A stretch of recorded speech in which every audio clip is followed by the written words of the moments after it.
Je suis heureux de vous voir en ce soir et encore plus heureux de pouvoir partager avec vous la parole de Dieu. Nous étions ici ensemble hier. Nous avons considéré le livre de l'Apocalypse au chapitre 5. Nous avons vu le candidat, l'unique candidat, le seul, celui qui aime suffisamment l'homme pour pouvoir briguer la dominance mondiale. Et nous avons vu qu'il s'agissait de Jésus-Christ lui-même. Mercredi soir, soyez des nôtres, soyez présents mercredi soir. Nous verrons la statue de la destinée.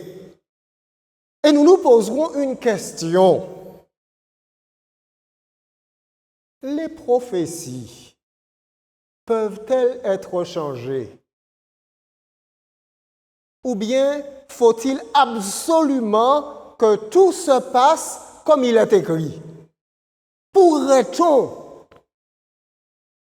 Dieu pourrait-il changer le cours des prophéties? Nous verrons cela mercredi soir lorsque nous aborderons notre sujet, la statue de la destinée. Ce soir, nous poursuivons notre thématique.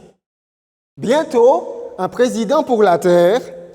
Nous nous étions posé une question, mais quand ce président, qui n'est autre que Jésus-Christ, allait-il entrer dans son règne?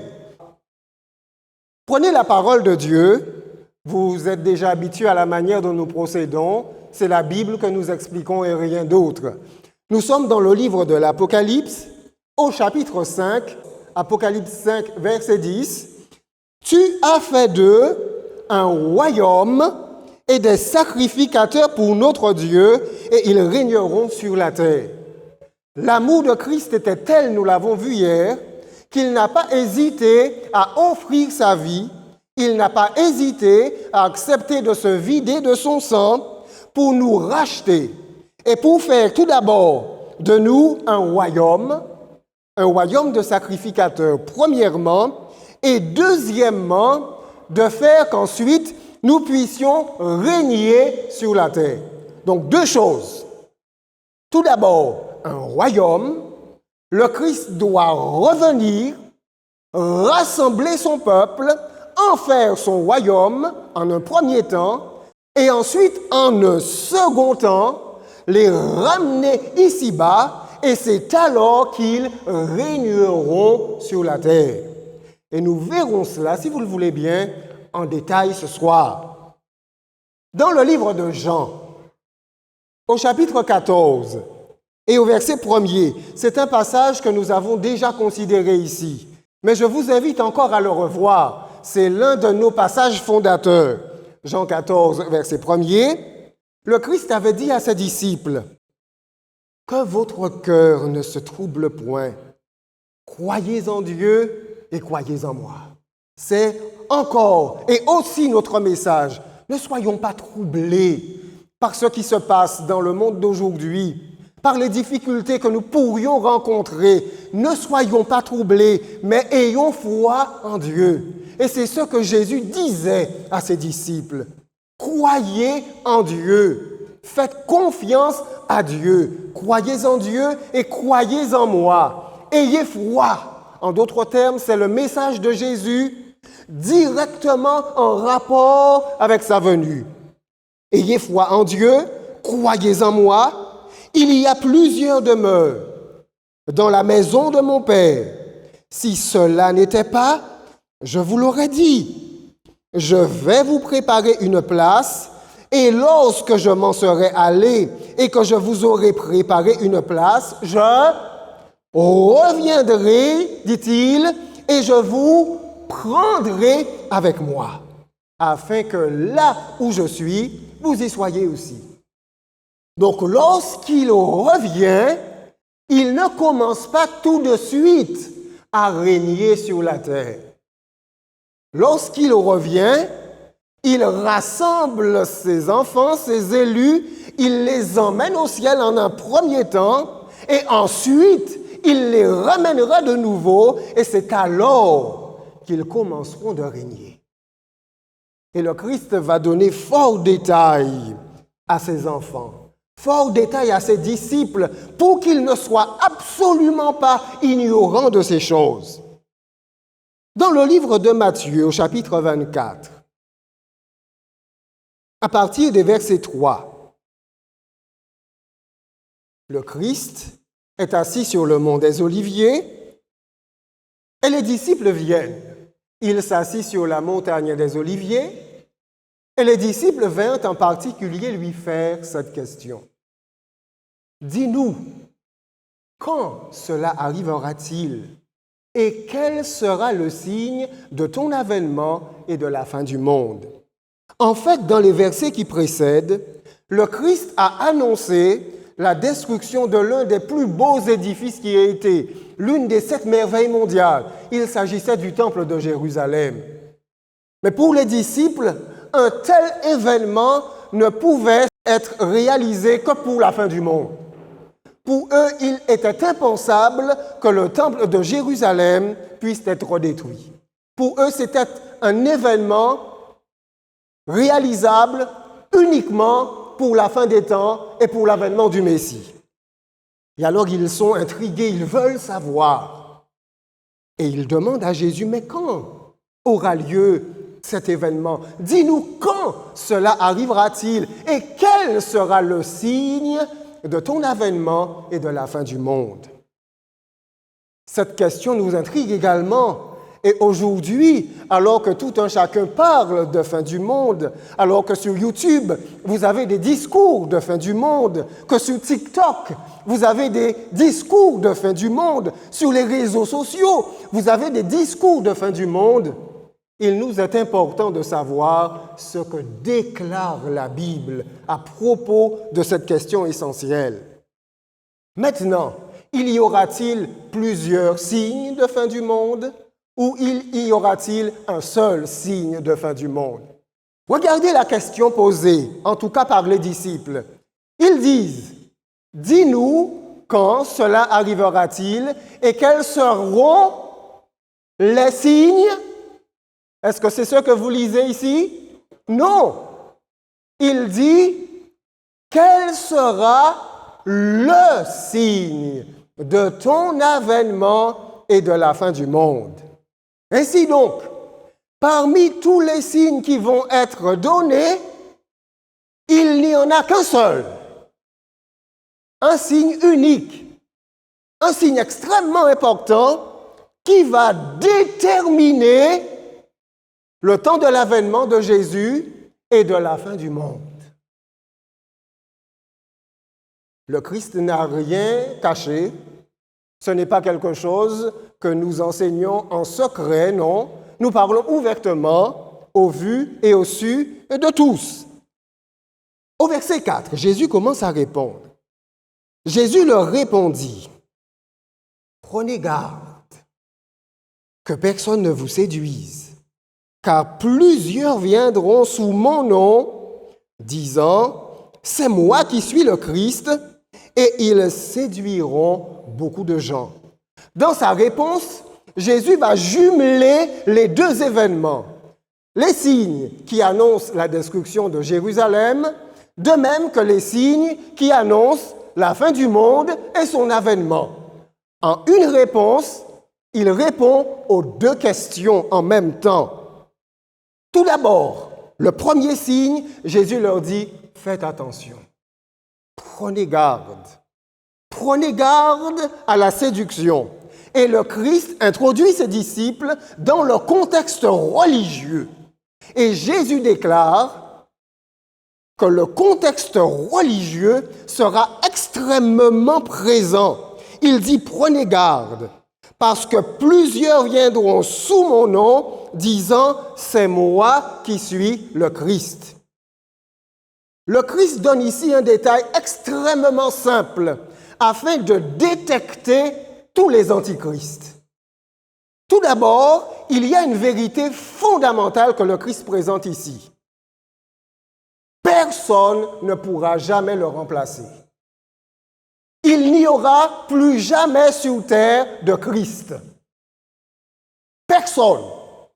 Il n'y aura pas d'autre Christ, il n'y aura pas d'autre remplaçant de Christ, il n'y aura personne. Et Jésus dit, si quelqu'un vous dit, c'est moi qui suis le Christ, ne le croyez pas. Comprenez-vous bien? C'est ce que Jésus dit ici. Il dit, plusieurs viendront sous mon nom disant, c'est moi. Vous savez, très souvent, à cause de l'influence des médias, l'attention est parfois portée sur le phénomène sectaire. Et alors on raconte ce qui s'est passé à tel endroit, tel gourou, tel maître qui a capté l'attention et la confiance de ses adeptes. Et alors l'attention de tous est attirée et mise en garde contre des petits groupes. Mais Jésus ici s'adresse à quels que soient les organismes d'appellation religieuse. Qu'ils soient petits ou qu'ils soient grands, cela revient au même. Si un individu, quel qu'il soit, accepté ou rejeté, quel qu'il soit, de quelque obédience qu'il soit, si un individu dit « c'est moi qui suis Christ », vous avez affaire à un antichrist. Est-ce que c'est bien ce qui est écrit ici? Exactement. C'est ce que dit Jésus ici. Alors, nous devons faire attention pour ne pas être séduits. Poursuivons. Ensuite, il dit « vous entendrez parler de guerre et de bruit de guerre. Gardez-vous d'être troublés, car il faut que ces choses arrivent, mais ce ne sera pas encore la fin. » Le Christ dit, vous allez entendre parler de guerre et de bruit de guerre. Et le Christ dit, quelle réaction émotive ils devront avoir? Restez en calme, restez tranquille, ne soyez pas troublés. Nous allons entendre des bruits de guerre. Nous en avons entendu par le passé, nous en entendons actuellement, nous avons constamment des informations sur les guerres qui sont en cours et nous en entendrons encore dans l'avenir. Mais le Christ dit de ne pas être troublé par ces choses. Et dit-il que c'est la fin? Non. Il dit, ce ne sera pas encore la fin. Donc, si vous entendez le déploiement d'une troisième guerre mondiale et que vous dites, messieurs, en troisième guerre mondiale, c'est la fin du monde, alors votre déclaration est contraire à ce que Jésus dit. Jésus ne dit pas que la guerre est un signe de la fin. Au contraire, il dit, ce ne sera pas encore la fin. Et nous poursuivons. Ensuite, il dit, une nation s'élèvera contre une nation et un royaume contre un royaume, et il y aura en divers lieux des famines et des tremblements de terre. Tout cela ne sera que le commencement des douleurs. À chaque fois, au fur et à mesure de son discours, extrêmement bien élaboré, Jésus-Christ avance d'un degré à l'autre, d'un pas à l'autre. Il était dans le secteur religieux, il est passé dans le secteur politique, de la politique internationale, qui sera houleuse, et maintenant, il passe dans le secteur écologique. Il dit qu'il y aura des troubles écologiques, il y aura des famines, il y aura des tremblements de terre, et si vous lisez le passage parallèle en Luc chapitre 21, il dit qu'il y aura des pestes. C'est ce que nous connaissons. C'est ce que nous avons vécu il n'y a pas longtemps avec le Covid-19.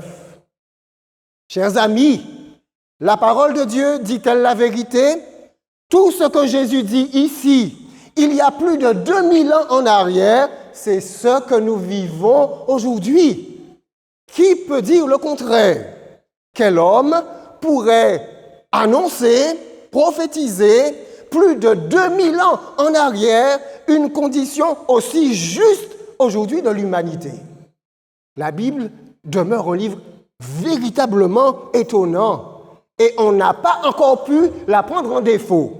Mais Jésus déclare, tout cela ne sera quoi que le commencement des douleurs.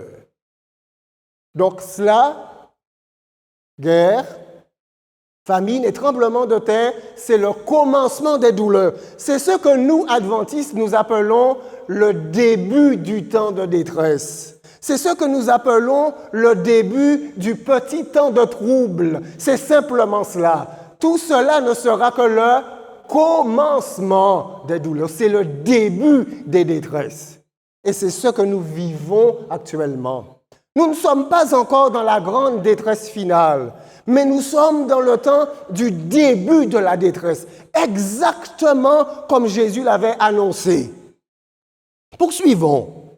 Il dit, au verset 9, « Alors, on vous livrera au tourment, et l'on vous fera mourir, et vous serez haïs de toutes les nations à cause de mon nom. » Et le Christ ici, laissant le contexte écologique, passe au contexte de la condition sociale générale. Et Jésus dit qu'à cause de lui, à cause de son nom, à cause de la foi en lui, eh bien ses disciples seront persécutés. C'est arrivé du temps des apôtres et Jésus annonce que cela arrivera également. C'est très important cette notion. Il y a une théologie qui est très claire, qui est très précise concernant la persécution des enfants de Dieu. C'est très important et nous le verrons dans la suite des conférences. C'est l'une des raisons qui pousse le Seigneur à revenir ici-bas. Il vient délivrer ses enfants, il vient délivrer son peuple, il vient délivrer et sauver des innocents, mais nous le verrons clairement ultérieurement. Donc le Christ rappelle cela. Mais laissez-moi vous dire que la persécution n'a jamais éloigné les fidèles enfants du Seigneur. De tout temps, à toute époque, Satan a toujours tenté de détruire les enfants de Dieu. Mais au contraire, ces attaques les ont rendus plus forts, plus fermes en la foi, plus confiants en Dieu, plus sereins de la délivrance de leur Dieu. Donc n'ayons pas peur de cela. Le Christ l'a dit et cela doit se produire. Malheureusement, au verset suivant, il dit « Alors aussi plusieurs succomberont. Si certains resteront fermes, d'autres succomberont et ils se trahiront, se haïront les uns les autres. » Quel drame! Quel drame! Au milieu du christianisme, ce sera difficile. Ce sera la confusion. Il y aura beaucoup qui succomberont, c'est-à-dire ils abandonneront la foi. Ils ne croiront plus. Ils ne croiront plus dans la parole de Dieu. Ils ne croiront plus en Jésus-Christ. Ils ne croiront plus que la Bible, c'est la vérité. Ils ne croiront plus que les événements se produiront. Et alors, à cause de ce manque de foi, malheureusement, ils succombent, ils se trahissent et ils se haïssent les uns les autres. Oh, chers amis, que cela ne soit pas le cas pour aucun de nous. Que cela ne soit pas le cas, c'est mon souhait le plus cher et le plus sincère. Au verset suivant, plusieurs faux prophètes s'élèveront et ils séduiront beaucoup de gens. La fin des temps sera religieuse. Si aujourd'hui beaucoup sont athées, beaucoup ne croient pas, mais les événements à venir seront tels, seront si extraordinaires, seront si prodigieux, seront si miraculeux que les plus grands des athées resteront bouche bée. Nous le verrons tout à l'heure. Ce sera une époque extrêmement religieuse. Et c'est la raison pour laquelle le Christ revient encore une deuxième fois. Plusieurs, il dit, faux prophètes s'élèveront. Mes amis, ne soyons donc pas étonnés sur tous les bruits que nous entendons, sur toutes les théories de la fin que nous entendons. Nous en entendons aujourd'hui et nous allons encore en entendre, puisque l'humanité sera dans la confusion, ne sachant où aller, ne sachant vers qui se tourner, et alors à ce moment, Satan en profitera et des faux prophètes s'élèveront. Et parce que l'iniquité, verset 12, se sera accrue, la charité du plus grand nombre se refroidira. L'iniquité, c'est le mal. C'est le chacun pour soi. C'est l'absence de lumière, l'absence de vérité. Et le Christ annonce que cela va augmenter. Et à cause de cela, la charité du plus grand nombre se refroidira. La charité, c'est l'amour. La charité, c'est la compassion. La charité, c'est la bonté. La charité, c'est la bienveillance envers tous. Jésus dit que cela aura tendance à disparaître, en tout cas pour le plus grand nombre. Oh, mes amis, cela est grave. Cela est grave, parce que la charité, l'amour, c'est le fruit de la foi. C'est le fruit de la présence de l'Esprit de Dieu en nous. Que le Seigneur nous garde, que le Seigneur nous préserve, que la flamme de l'amour en nous ne puisse pas s'éteindre, que la flamme de l'amour en nous puisse rester toujours là allumée. Et c'est aussi l'objectif de Satan. C'est pourquoi il nous lance des traits. C'est pour détruire notre confiance, pour nous rendre amers, pour nous rendre rancuniers, pour nous rendre pleins de colère, pour que nous soyons fâchés contre tous. Mais si la foi de Jésus réside en nous, si l'Esprit de Dieu continue d'habiter nos cœurs, eh bien, la charité sera déversée en nous. Il nous faut aimer, chers amis. Et malgré la difficulté du temps, il nous faut aimer, il nous faut pardonner, il nous faut faire du bien. C'est ce que le Christ dit ici. Il dit, la charité du plus grand nombre se refroidira, mais celui qui persévérera jusqu'à la fin sera sauvé. Celui, ce n'est pas le plus grand nombre, ce n'est pas la masse, ce n'est pas la communauté, ce n'est pas la religion. Celui qui persévérera dans la foi, persévérera dans l'amour, persévérera dans la bienveillance, persévérera en suivant le Seigneur Jésus, jusqu'à la fin sera sauvé. Avez-vous remarqué, il dit jusqu'à la fin. Donc la fin n'est pas encore là, mais on s'y rapproche. Donc avez-vous remarqué, il y a une gradation dans le discours de Jésus. Ce ne sera pas encore la fin. Ensuite, il dit, c'est le début des douleurs. Ensuite, il dit, jusqu'à la fin. On commence à y approcher. Au verset suivant, verset 14. Cette bonne nouvelle du royaume sera prêchée dans le monde entier pour servir de témoignage à toutes les nations. Alors, avez-vous remarqué le petit mot « alors » ? Donc Jésus conduit effectivement, progressivement et peu à peu ses disciples vers la fin. Ce n'est que maintenant que vous avez le mot « alors ». Alors viendra la fin. Nous touchons à cela. Jésus dit que la bonne nouvelle sera prêchée dans le monde entier. Avez-vous remarqué dans quel contexte que la bonne nouvelle sera annoncée?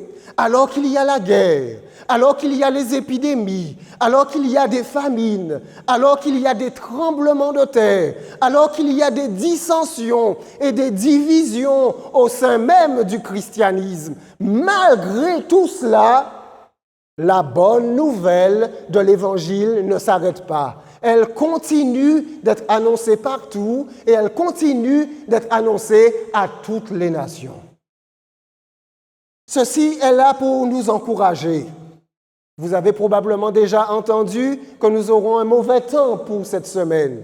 Mais le temps ne doit pas nous arrêter. Le temps ne doit pas arrêter la propagation de la bonne nouvelle.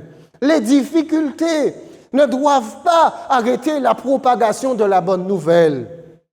Nous venons de différents endroits. Nous venons probablement de plusieurs communautés ou bien de plusieurs religions, mais peu nous en importe. La volonté du Seigneur doit se poursuivre. La bonne nouvelle doit continuer à être annoncée. Et avez-vous vu ce qu'il a dit? Il n'est pas dit la bonne nouvelle de l'Évangile. Il a dit la bonne nouvelle du royaume. Et rappelez-vous notre thématique, un monde nouveau. Dieu a choisi des personnes. Dieu a choisi un peuple comme Jean-Baptiste, afin d'annoncer au monde la venue d'un nouveau royaume. Rappelez-vous de Jean-Baptiste, qui précédait Jésus-Christ.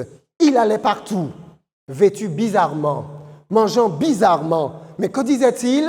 Repentez-vous, car le royaume de Dieu est proche, n'est-ce pas vrai?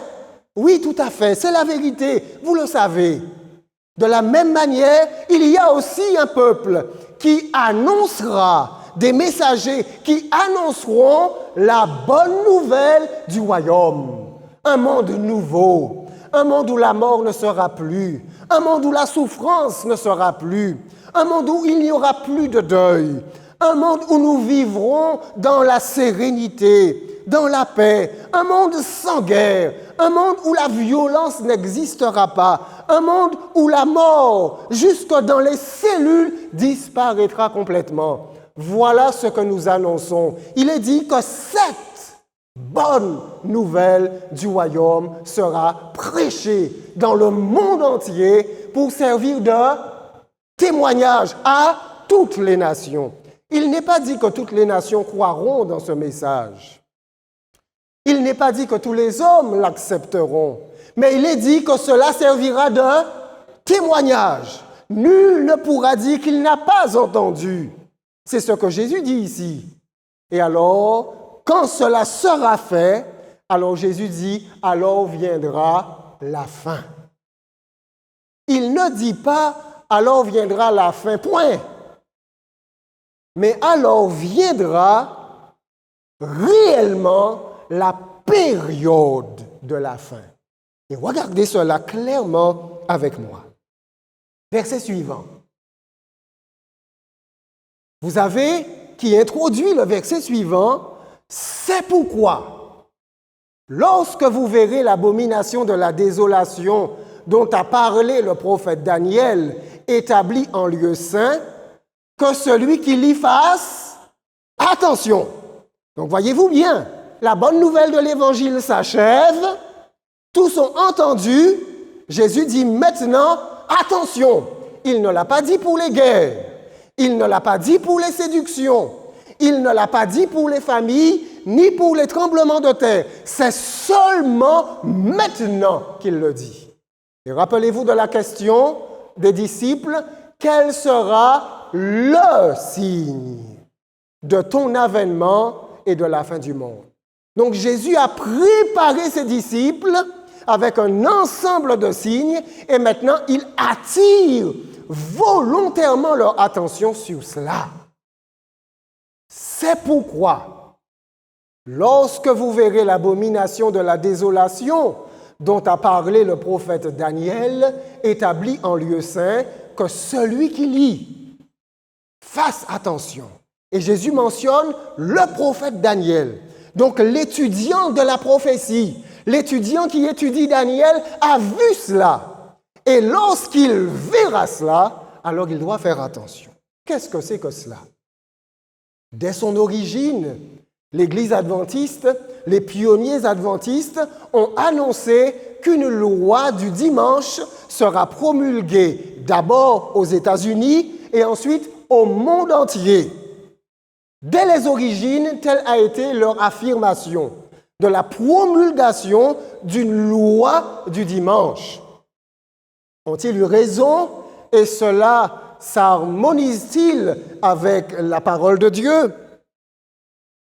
Nous allons revenir sur Matthieu chapitre 24, mais regardez avec moi le passage parallèle qui se trouve en Luc chapitre 21 à partir des versets 20. Le Christ dit, regardez bien, donc c'est le passage parallèle, le passage de Matthieu chapitre 24 parle de l'abomination de la désolation et le passage de Luc explique ce qu'est l'abomination de la désolation. Il dit, lorsque vous verrez Jérusalem investie par quoi? Par des armées, sachez alors que sa désolation est proche. Et Jésus poursuit, alors que ceux qui seront en Judée fuient dans les montagnes. Donc avez-vous remarqué, ici, Jésus parle de Jérusalem qui est investie. Ce sont des événements historiques, ce sont des événements que tout le monde connaît. Jérusalem a été investie en 70 par le général romain Titus. Donc, quelle armée a investi Jérusalem? C'était une armée romaine. C'était l'armée de l'Empire romain. Donc, lorsque les enfants du Seigneur ont vu l'armée romaine s'avancer, lorsqu'ils ont vu la marque de la puissance romaine s'avancer, et quelle était cette marque? Devant l'armée romaine, vous aviez toujours l'aigle royal romain. Il s'avance en premier. L'aigle est précieux et il marque la puissance romaine. Donc le Christ avait dit, lorsque vous verrez ces armées s'avancer, alors attention, c'est le moment de la fuite. De la même manière que cet aigle romain annonçant la puissance romaine, l'armée, lorsque cela serait vu du temps des disciples, ils devraient faire attention. De la même manière, lorsque le dimanche, qui est la marque de la puissance romaine spirituelle, sera élevé dans le monde, alors nous saurons que le temps est arrivé pour la fin. Retournons à Matthieu chapitre 24. Ce sera le signe, c'est le signe clair. Et le Christ dit au verset 16, alors, c'est seulement alors que ceux qui seront en Judée fuient dans les montagnes, que celui qui sera sur le toit ne descende pas pour prendre ce qui est dans sa maison, et que celui qui sera dans les champs ne retourne pas en arrière pour prendre son manteau. Malheur aux femmes qui seront enceintes et celles qui allaiteront en ces jours-là. Priez pour que votre fuite n'arrive pas en hiver et ni un jour de sabbat. Le Christ annonçait déjà que ses disciples devraient même prier pour que la fuite ne soit pas trop difficile et qu'elle n'arrive ni en hiver et ni un jour de sabbat. Et maintenant, regardez ce que Jésus dit au verset suivant. Il dit, car alors la détresse sera si grande. Et c'est ce que nous pouvons appeler le temps de détresse, la grande détresse. Tout à l'heure, il a parlé du début de détresse et maintenant, à ce moment, nous sommes dans la grande détresse. Et c'est pourquoi il dit « alors ». C'est ça le temps de détresse, le voilà. Et le Christ va énumérer les éléments qui se produiront pendant ce temps de détresse. Il le dit clairement au verset 21, « car alors la détresse sera si grande. » Donc c'est le temps de la grande détresse finale, qu'il n'y en a point eu de pareil depuis le commencement du monde jusqu'à présent et qu'il n'y en aura jamais. Et le Christ poursuit. Et si ces jours n'étaient abrégés, personne ne serait sauvé. Mais à cause des élus, ces jours seront abrégés. Et là, il y a une énumération nouvelle qui n'apparaît que pour la première fois. Et cette énumération, avez-vous remarqué, c'est le mot, il est dit, le Christ aurait pu dire, mais à cause des fidèles. Il aurait pu dire, mais à cause des croyants, ces jours seront abrégés. Mais il dit, mais à cause des élus. C'est la première fois que le mot élu apparaît. Les élus ne sont pas autre chose que ceux qui sont scellés. L'évangile a pris fin, nous l'avons vu tout à l'heure. La marque a été promulguée, les fidèles sont scellés, le temps de détresse, la grande détresse peut commencer et le Christ veille sur ses élus. Tout simplement, les élus sont élus parce qu'ils ont été scellés. Ce sont tous ceux qui, à la fin, auront accepté le Christ. Le sceau protecteur du Dieu vivant sera apposé sur eux. Ils appartiennent pleinement au Seigneur Jésus. Ils ont sa marque sur leur front et c'est la raison pour laquelle Jésus les appelle les élus. Mais à cause des élus, ces jours seront abrégés. Si quelqu'un vous dit alors, le Christ est ici ou il est là, ne le croyez pas. Et le Christ va focaliser notre attention sur une recrudescence de l'activité satanique. C'est dans ce temps-là, dans le temps de la grande détresse finale, que l'activité satanique sera à son paroxysme. Oui, Satan agit, mais il est contrôlé. Il ne peut pas agir comme il le voudrait. Mais à ce moment, au moment de cette grande détresse, alors il sera complètement libéré. Il agira comme il le voudra. Il fera des miracles trompeurs, il fera des prodiges trompeurs. Ce sera le temps de sa manifestation. Pourquoi cela? Nous le verrons tout à l'heure. Il est dit, si quelqu'un vous dit alors, le Christ est ici ou il est là, ne le croyez pas, car il s'élèvera de faux Christ et de faux prophètes. Ils feront de grands prodiges. Avez-vous vu ce que Jésus dit? Ils feront des prodiges qui ne sont pas petits. Ils feront de grands prodiges et des miracles, prodiges et miracles, au point de séduire, s'il était possible, même les élus. Mais ça n'est pas possible, parce que les élus sont scellés. Tout simplement. C'est pourquoi ils ne peuvent pas être séduits. Ils ont été marqués du sceau du Dieu vivant, ils ont fait leur choix.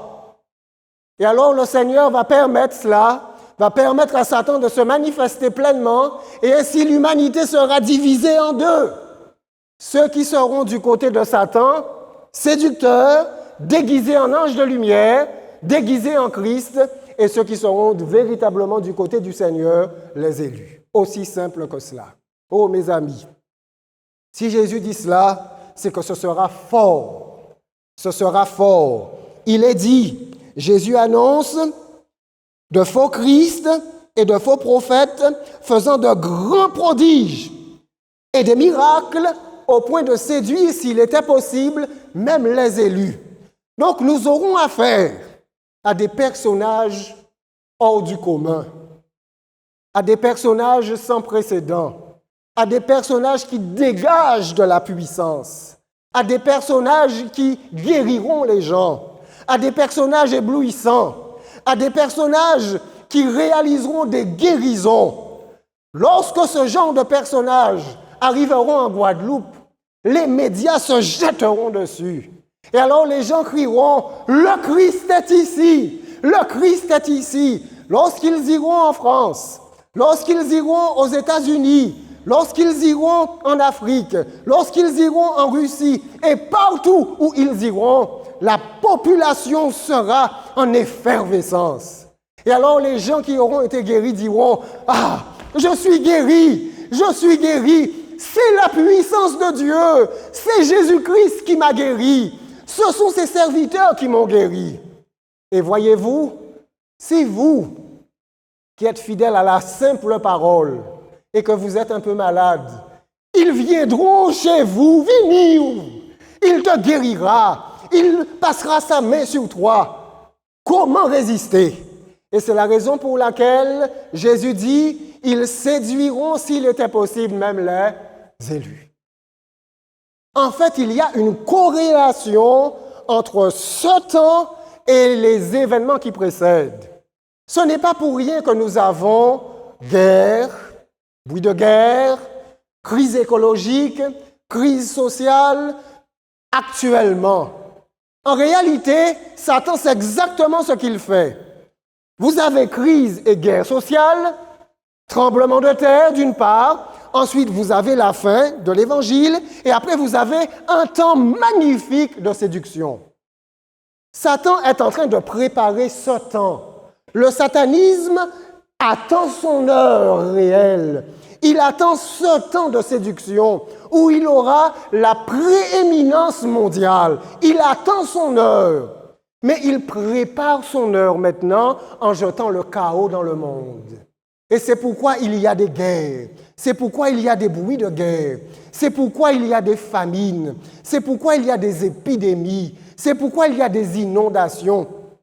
C'est pour que l'esprit de la population ne soit pas en paix, pour que les gens soient inquiets, pour que les gens soient déboussolés, pour que les gens crient « Mais qui t'en sa caille fine? Qui moun qui vient sauver-nous? Qui moun, bon Dieu vini, bon Dieu vini ?» Donc d'une main, Satan provoque le chaos, et quand tout le monde criera « Bon Dieu vini », alors il se présentera. Comme celui qui accomplit des prodiges, comme celui qui accomplit des miracles, et il sera accueilli à bras ouverts. C'est ce que Jésus annonce ici. Et Jésus nous met en garde. Il nous met en garde. Il dit, verset 25, « Voici, je vous l'ai annoncé d'avance. » Donc le Christ le dit. Nous ne sommes pas des complotistes. Nous ne nous inspirons pas de déclarations de YouTube ou d'autres sites. Nous sommes clairement basés, statués sur les déclarations claires, évidentes de la parole de Dieu que n'importe qui peut lire. Un adventiste peut le lire, un non-adventiste peut le lire, un croyant peut le lire, un athée peut le lire, un homme de loi peut le lire, un historien peut le lire, un scientifique peut le lire, tout le monde peut lire cela. La Bible n'appartient pas aux églises, la Bible appartient au monde entier. La Bible appartient à tous les hommes. Et tout le monde, avec sa jugeote et avec son intelligence, peut voir si ce que Jésus a annoncé il y a plus de 2000 ans s'accomplit effectivement aujourd'hui. Poursuivons. Jésus dit au verset 25, « Voici, je vous l'ai annoncé d'avance. Si donc on vous dit, voici, il est dans le désert, n'y allez pas. Voici, il est dans les chambres, ne le croyez pas. » Les déserts, ce sont les lieux ouverts, ce sont les lieux publics où on reçoit beaucoup de monde. Et les lieux secrets, ce sont les endroits privés. Donc, Satan a quelque chose pour tout type, pour toute catégorie. Il y en a qui aiment les foules, ils seront satisfaits. Ils seront attirés par les déserts. Et il y en a qui aiment les chambres, où ils réalisent des choses spéciales, des contacts avec le surnaturel. Satan a aussi quelque chose pour eux. Jésus dit, ni l'un et ni l'autre, n'y allez pas. Il dit, voici, il est dans les chambres, ne le croyez pas.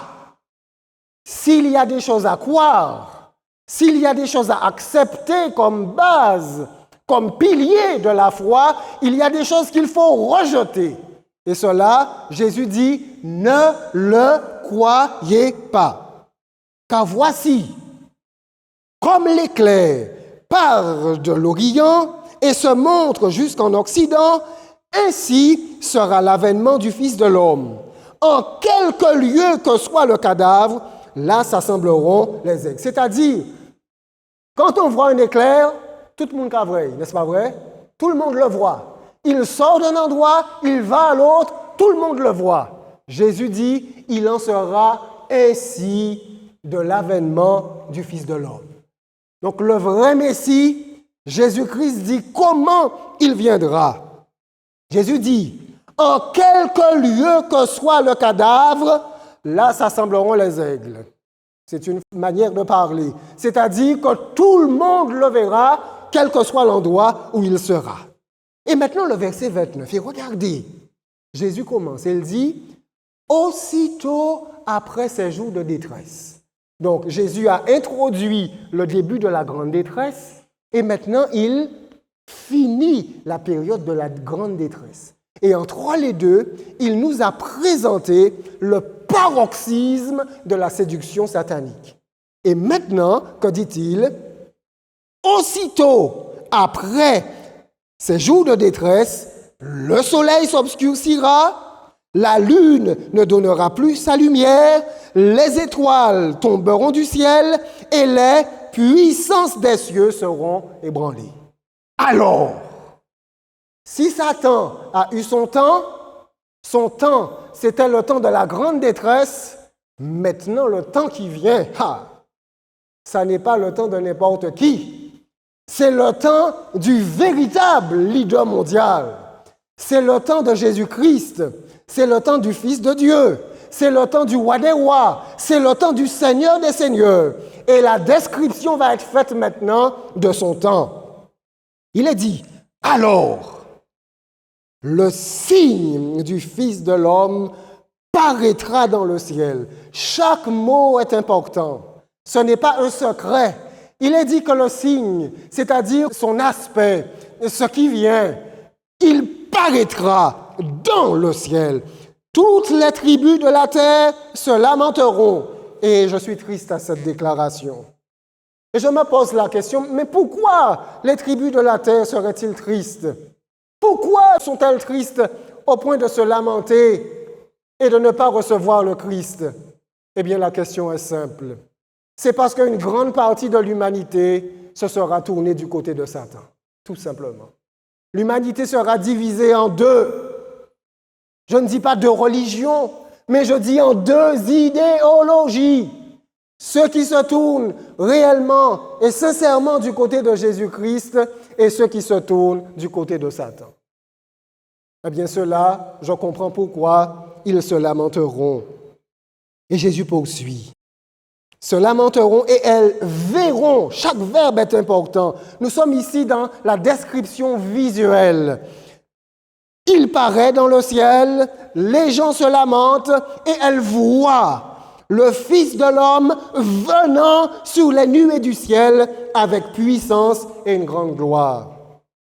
Beaucoup de nos amis qui ne sont pas de notre dénomination disent que le Christ est déjà venu, ou bien ils disent que l'événement sera en secret. Mais regardez bien la scène, regardez le passage et remarquez que le passage est en mouvement. Ce n'est pas un passage statique, il n'est pas dit « Jésus est assis ». Mais c'est un passage en mouvement. Les verbes sont des verbes de mouvement. Il paraît. Il est dit « venant sur les nuées des cieux ». Donc c'est une scène en mouvement. C'est le Christ qui arrive dans le ciel. Ensuite, il se rapproche. Il se rapproche. Le phénomène est glorieux. Le texte dit « venant sur les nuées du ciel avec puissance ». C'est quelque chose que l'humanité n'aura jamais vu. Une puissance phénoménale qui s'amène, qui vient de loin et qui se rapproche de la terre. Nous aurons l'occasion ultérieurement de parler de cette description. Mais lorsque vous avez cette puissance qui vient, cette formidable capacité énergétique qui arrive, au fur et à mesure qu'elle se rapproche, la terre commence à se secouer. La terre commence à trembler, les tremblements de terre commencent à se réaliser, la mer commence à s'agiter. C'est la présence, non pas d'un homme, mais c'est la présence d'un Dieu qui est en train de s'amener et qui est en train de s'approcher de la terre.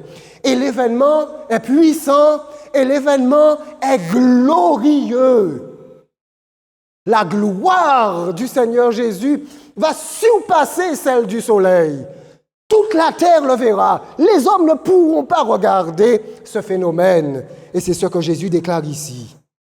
Alors, il dit au verset 31, « Il enverra ses anges avec la trompette retentissante et ils rassembleront ses élus des quatre vents depuis une extrémité des cieux jusqu'à l'autre. » Donc vous avez le signe qui arrive et qui paraît dans sa majesté, dans sa splendeur, et puis il s'arrête.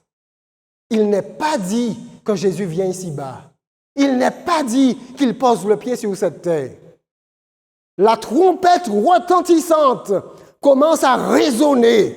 Et alors on entend un bruit assourdissant de partout sur la surface de la terre et qui provient du ciel.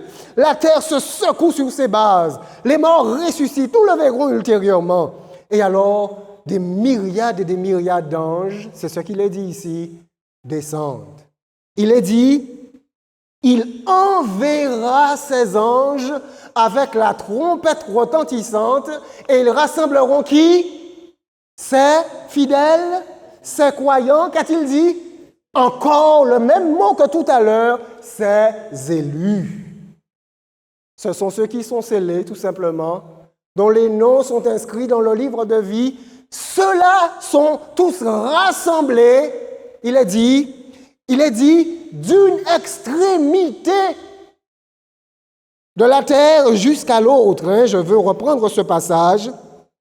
Ils rassembleront ces élus des 4 vents, c'est-à-dire des 4 directions, des 4 points cardinaux, depuis une extrémité des cieux jusqu'à l'autre. Il y aura du monde. Oui, si d'un côté, il y aura beaucoup qui se lamenteront, mais il y aura du monde qui attendra Jésus-Christ. Il y aura du monde qui seront rassemblés. Il y aura des Noirs, il y aura des Blancs, il y aura des Indiens, il y aura des hommes, il y aura des femmes, il y aura des enfants, il y aura des grands, il y aura des petits, il y aura du monde. Et alors vous avez cette immense cohorte d'hommes, de femmes, de toute nation, de toute race, de toute langue, cette immense cohorte qui va être élevée. Et c'est ce que dit la parole de Dieu. Nous lisons simplement et nous expliquons les mots en toute simplicité, sans forcer quoi que ce soit. Il enverra ses anges avec la trompette retentissante. Ils rassembleront ses élus des 4 vents depuis une extrémité des cieux et jusqu'à l'autre. Comme Jésus-Christ l'avait dit, oh mes amis, ça qui est belle. Ce sera beau. Ce sera la fin des douleurs pour les élus. Ce sera la fin de la misère. Ce sera la fin du travail éreintant. Ce sera le début pour eux d'une vie nouvelle. Mes amis, ce sera merveilleux. Laissez-moi vous dire, connaissez-vous un projet meilleur que cela?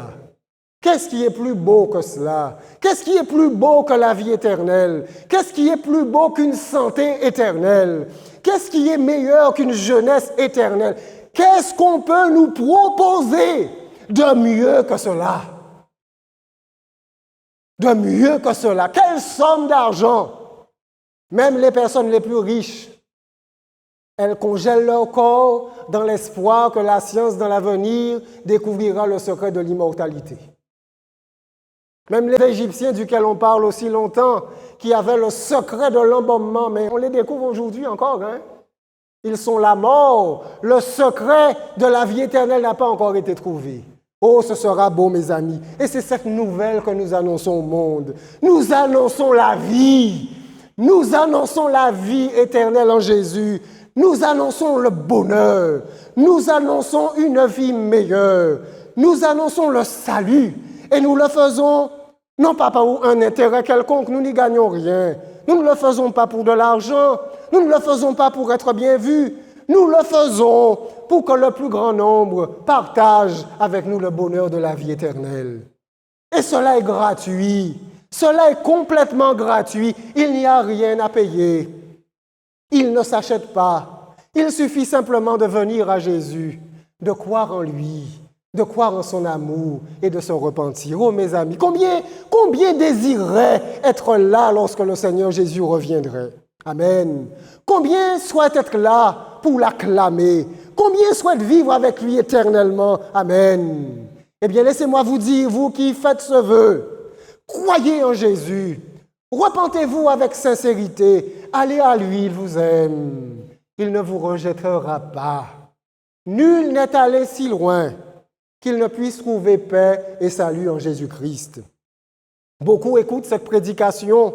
Beaucoup la visionneront aussi peut-être, des personnes que je ne connais probablement pas.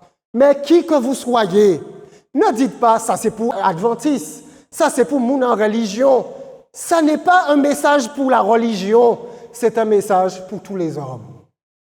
Tous ceux qui ont l'ouïe, tous ceux qui ont oreille, ce message est pour eux. Quelle que soit leur race, peut-être n'ont-ils pas été des croyants, c'est aussi pour eux. Peut-être ne sont-ils pas des chrétiens, c'est aussi pour eux. Cette bonne nouvelle de l'amour de Dieu, cette bonne nouvelle du royaume est pour tous les hommes. Mon désir, c'est que pas un seul Guadeloupéen ne se perde. Je suis en Guadeloupe, alors je prêche ici. Mais mon souhait, c'est que le plus grand nombre accepte cette bonne nouvelle et soit sauvé. Mes amis, que le Seigneur vous fasse grâce, que le Seigneur vous pardonne, que le Seigneur vous sauve et qu'ensemble, nous soyons élevés avec lui lorsqu'il reviendra. Amen.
marcherai avec Dieu. Déjà je suis heureux, je possède une maison au-delà du ciel, un magnifique palais construit par Jésus-Christ. Oui, je connais ce pays et je l'habiterai.